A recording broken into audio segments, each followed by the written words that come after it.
Last week, I posted on my charity page, on my social media, a comment that had been made, a very long comment about a doctor in Gaza, saying that the desperation the people were facing was absolutely unthinkable.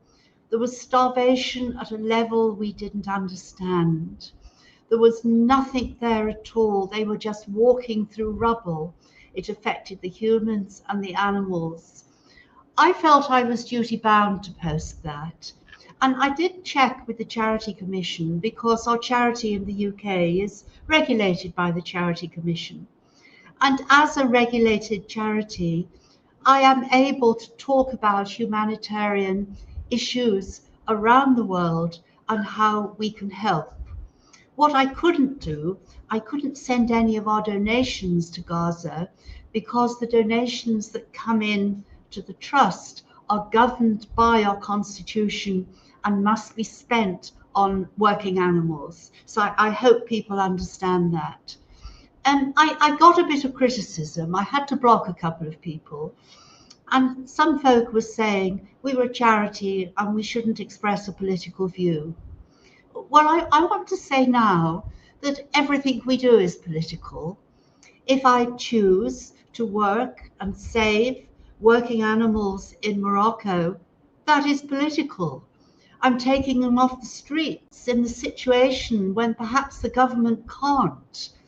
I am making a comment about what happens in relation to poverty in Morocco that often will lead to abandonment of animals.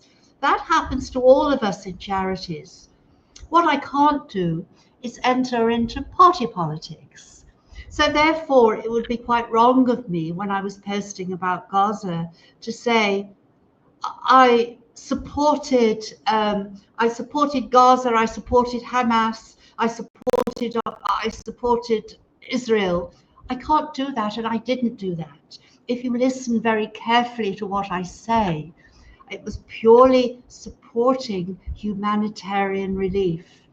Now, if people then chose to comment, and some did, and said that they were supportive of Israel, I thanked them for saying that and said that I couldn't express a view, but I was concerned also about hostages that had been taken and were also suffering in Gaza and would be suffering starvation in exactly the same way.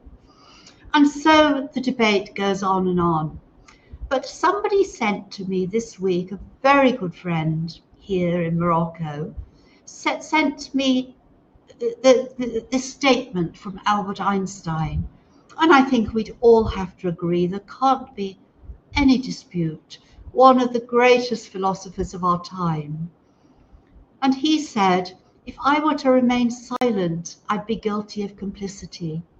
And how right that is, because the first thoughts that came to my mind when I made that post were the fact that I had been born at the end of the Second World War. I played on bomb sites.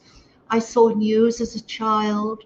I saw articles brought back from my stepfather from Germany of what had happened to the Jews.